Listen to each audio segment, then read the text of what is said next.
E vamos conversar com o nosso comentarista de política, Reinaldo Azevedo, voltar um pouquinho naquele assunto, do Geraldo Alckmin. Hoje foi a vez do Ministério Público entrar com uma ação por improbidade administrativa contra o candidato do PSDB. Ontem, o Ministério Público já havia denunciado Fernando Haddad, candidato, provável, vai substituir o Lula como candidato do PT por corrupção. Quer dizer, um timing parece assim muito perfeito, apropriado, Reinaldo. Por que você diz que é uma ação orquestrada contra a política?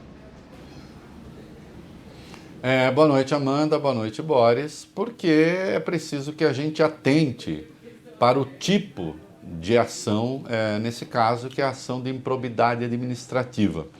Eu vou passar aqui uma informação importante para os telespectadores, dados da história, dados objetivos. Quem promoveu e promulgou a lei da improbidade administrativa foi Fernando Collor, em 1992, acho que junho de 92. Como o governo dele foi flagrado praticando corrupção, então ele promoveu uma lei para mostrar que ele combatia a corrupção. E aí veio com a lei de improbidade. Aprovada em junho, ele caiu em outubro. A lei da ficha limpa, que traz uma porção de ilegalidades e inconstitucionalidades, em que pese ter sido referendada pelo Supremo, foi promovida pelo governo Lula em 2010. Como o governo foi flagrado em 2005 com a boca na botija e Lula quase recebe uma denúncia de impeachment, não teria prosperado porque ele tinha maioria na Câmara, mas quase recebe a denúncia, então Lula promulgou e aplaudiu a lei da ficha limpa, esta que agora o tornou inelegível.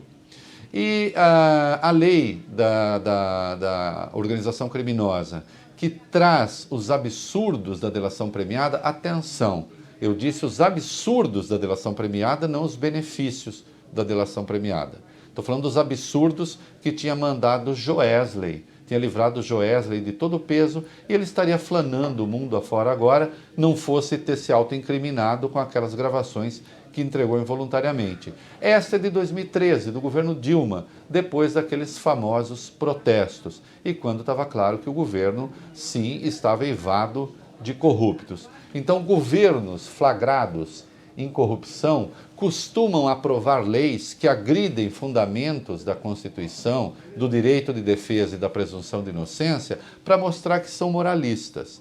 Ora, o que está em curso aí? Vamos lá.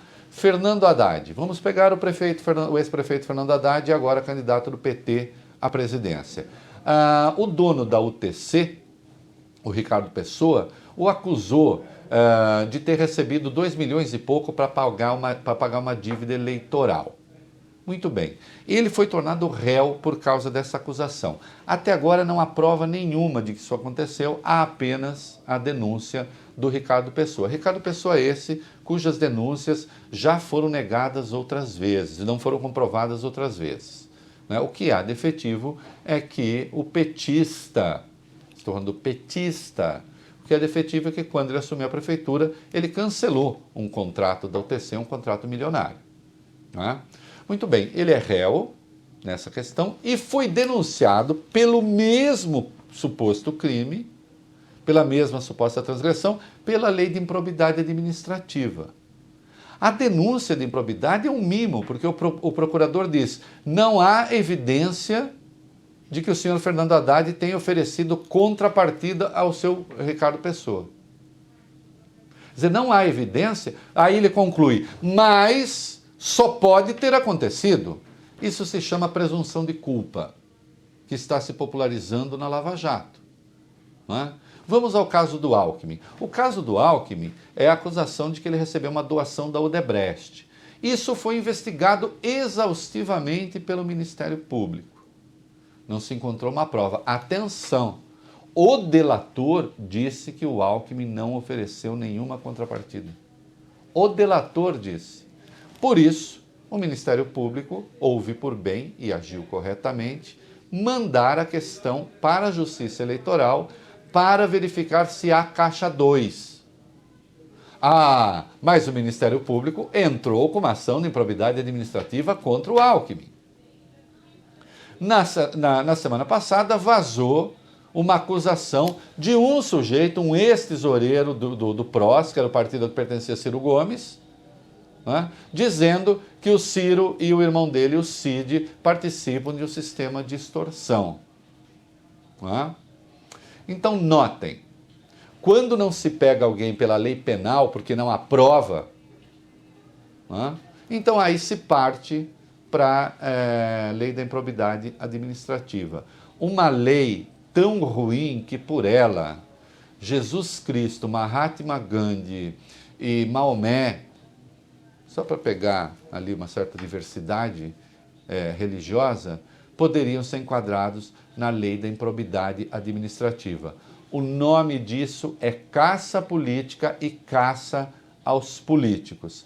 A ser assim, o país precisa ser governado pelo Espírito Santo. Há candidatos que dizem falar diretamente com o Espírito Santo. Talvez sejam eles, então, a salvação. Eu estou apenas pedindo o cumprimento da lei. Eu estou apenas pedindo o cumprimento do princípio da presunção da inocência e não da presunção de culpa. Porque se vocês repararem aí, praticamente vocês eliminam todos os candidatos à presidência. Porque, afinal de contas, o Supremo, numa decisão exótica, se for interpretar o que está lá, decidiu que também o Bolsonaro não pode ser candidato porque ele é réu. Então vamos fazer o seguinte, vamos mandar a política para a cadeia e vamos ser governados pelos santos do Ministério Público. O problema é que alguns deles cobram 35 mil por palestra, né? Bem mais do que ganha o presidente. Mas talvez, porque depois tem os outros benefícios, mas talvez eles possam fazer isso mais baratinho para a gente, né? É isso aí, boa noite. Reinaldo, boa noite, obrigado e até amanhã.